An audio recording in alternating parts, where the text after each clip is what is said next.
El 7 de noviembre de cada año se celebra en Costa Rica el Día de la Democracia. Esas celebraciones existen por alguna razón, ¿verdad? Y es para invitarnos a reflexionar sobre el tema que se conmemora. En este momento a mí me parece especialmente importante reflexionar sobre la democracia en un momento en el que tanto en Costa Rica como en otros países parece haber muchas personas que están dispuestas a tirarla por la borda y a optar por soluciones autoritarias para resolver los problemas de la sociedad, sin pensar en que la pérdida de la democracia viene a ser un problema muchísimo mayor que cualquier otro que podamos tener como sociedad. El 7 de noviembre se escogió como día de celebración de la democracia en Costa Rica ya en 1942 por una razón, por una serie de acontecimientos que se dieron lugar el 7 de noviembre de 1889. A eso me quisiera referir más adelante, porque en realidad si uno revisa la historia de Costa Rica, uno va al punto de partida del nacimiento del país como tal y encuentra allí la raíz misma de su democracia. Es muy importante esto porque es algo que nos ha diferenciado tradicionalmente de otros países de América Latina y que no deberíamos perderlo. La democracia nace en Costa Rica prácticamente, repito, con el país. En 1821, cuando se recibe la noticia de la independencia que en realidad fue declarada en Guatemala, la independencia de España, lo que hace Costa Rica, lo que hace la gente de Costa Rica es reunirse, se reúnen representantes de las distintas comarcas de esa época, San José, Heredia, Cartago, etcétera, se reúnen en Cartago y se ponen de acuerdo en primer lugar, sí, proclamar la independencia de Costa Rica y darle al país un mínimo de organización que se refleja en un documento que se llama el Pacto Social Fundamental Interino, pero que es conocido generalmente como el Pacto de Concordia y que se considera que es en cierta manera nuestra primera constitución, a pesar de que no tiene el formato propiamente de una constitución moderna. Es interesante el hecho de que se llame Pacto de Concordia, quiere decir, se reunieron personas que tenían distintos puntos de vista, el país estaba recién nacido, no sabían si querían que Costa Rica fuera una nación independiente, que fuera parte de algún tipo de confederación centroamericana o incluso que se adhiriera al recién proclamado imperio de Agustín de Iturbide en México. Pero lo cierto es que los costarricenses de aquella época supieron sentarse en torno a una mesa en la ciudad de Cartago, ponerse de acuerdo y emitir este documento, este pacto social fundamental interino o el pacto de Concordia, que reconoce la ciudadanía a todos los hombres y que además plantea que las resoluciones que se tomen dentro de esa que se toman en esa acta sean ratificadas posteriormente por votación popular. Esto entonces es muy particular y muy diferente de lo que ocurrió en otras naciones. A pesar, sin embargo, de, de esa concordia, de ese pacto de concordia, pues lo cierto es que sí surgieron diferencias porque se experimentaba cierta presión de parte de México para que nos adhiriéramos al imperio mexicano de Iturbide. Eso creó divisiones entre los costarricenses y particularmente entre las personas de Alajuela y San José que querían que Costa Rica fuera independiente y las personas de Heredia y de Cartago que mayoritariamente querían adherirse al imperio de Iturbide. Y eso lamentablemente nos llevó a nuestra primera guerra civil, que en realidad se resolvió en una sola batalla, la batalla de Ochomogo, así se la recuerda, fue allí en Ochomogo, y en donde pues resultaron victoriosas las fuerzas de Alajuela y San José, comandadas por un muchacho que se llamaba Gregorio José Ramírez, alajuelense, que había sido marino, que había recorrido las costas de Sudamérica, que se había familiarizado con las ideas de Bolívar y de los grandes próceres de la independencia sudamericana y a través de ellos en alguna forma con las ideas de la ilustración. Lo cierto es que por distintas razones, tanto por sus habilidades prácticas como navegante, como por sus ideas, Gregorio José Ramírez fue designado líder de las fuerzas de Alajuela y de San José que luchaban por mantener, digamos, la independencia. Eh, lo interesante aquí es que una vez que termina la batalla de Chomogo con la victoria alajuelense y cartaginesa, le dicen a Gregorio José Ramírez que entonces él se haga cargo de gobernar el nuevo país, ¿verdad? Que era lo que normalmente ocurría cuando se daba una situación de esas, el general victorioso pasaba a ser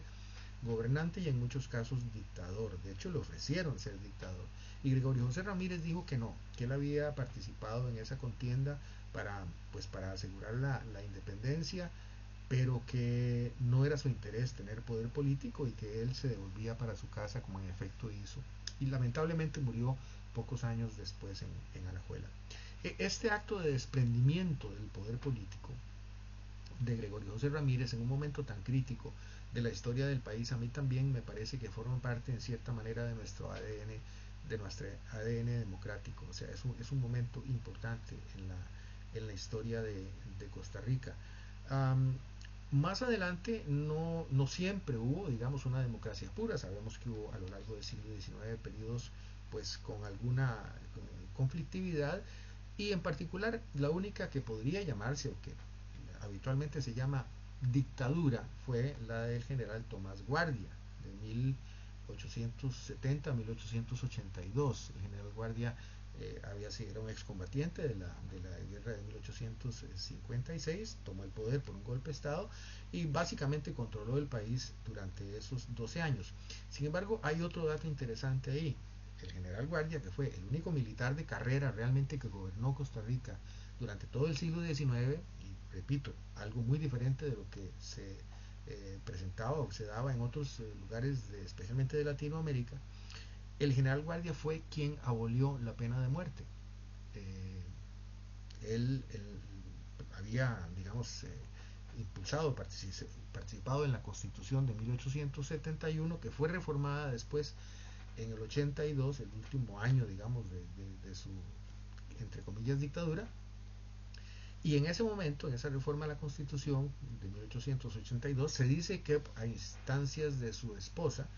introdujo esa frase que está allí en la Constitución costarricense, se ha mantenido hasta hoy, de que la vida humana es inviolable en Costa Rica. Entonces hay una paradoja interesante de que el único militar,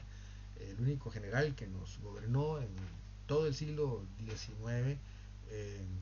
fue quien justamente abolió la pena de muerte, y Costa Rica fue uno de los primeros 3 o 4 países en el mundo en abolir la pena de muerte. Bueno, luego de eso viene ese acontecimiento que les mencionaba al comienzo, de 1889, cuando se presenta un fenómeno muy curioso, ¿verdad? Y es que había elecciones convocadas y el presidente del momento, Bernardo Soto, uno de los mejores presidentes, de los más ilustres que ha tenido Costa Rica, del famoso Olimpo de los liberales,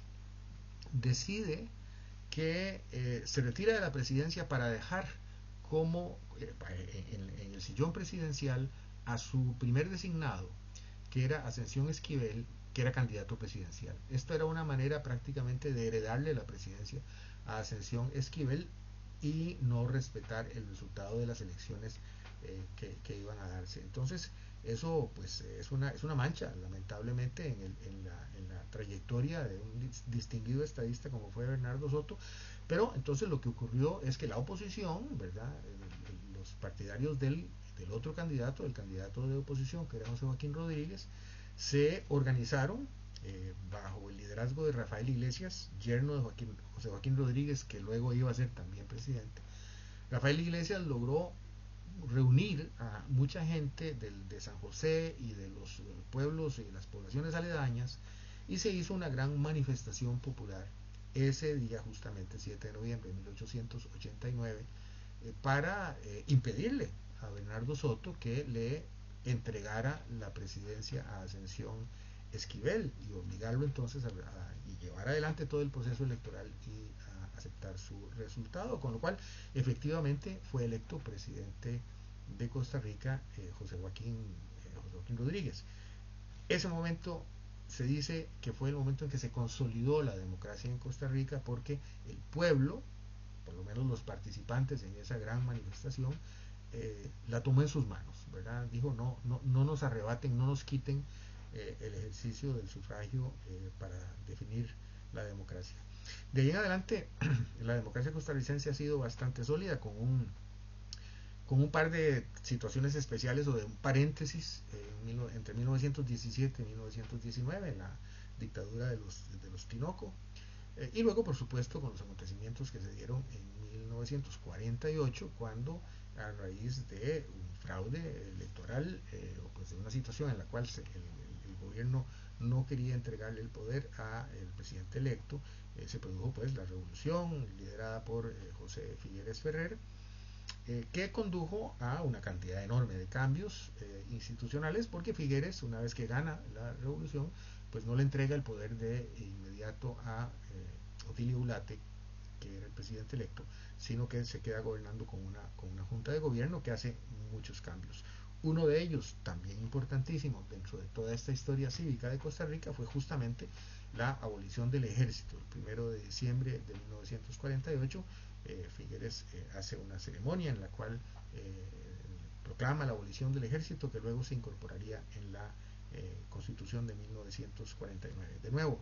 se señala la singularidad de Costa Rica en un contexto latinoamericano en el que las Fuerzas Armadas en esa época, como prácticamente toda la vida, han sido elementos decisivos muy poderosos. Resulta ser que Costa Rica, y ahí sí creo que fue un país pionero en el mundo, elimina el ejército. Entonces, si vemos toda esta secuencia de acontecimientos, desde la renuncia al poder de Gregorio José Ramírez, de la acción de Rafael Iglesias y de los políticos de la época para conservar la democracia hasta después, la abolición del ejército por el general Tomás Guardia en 1882, la revolución del 48, la abolición del ejército, en fin, es una historia que nos dice que Costa Rica tiene el civismo y la democracia muy muy arraigados en su ADN, verdaderamente más que muchas otras naciones. Y es algo que nosotros tenemos que atesorar. Yo siempre he dicho que la parte esencial de la cultura costarricense es la democracia. Es tal vez el elemento más fuerte de nuestra cultura, es ese culto por la democracia. Entonces, yo espero sinceramente que este día nos sirva para reflexionar y tratar de cuidar y de proteger eso, y aun cuando haya gente que impaciente o inconsciente o irresponsable que esté dispuesta a tirar por la borda la democracia para optar por soluciones autoritarias, ojalá que nunca permitamos que eso ocurra.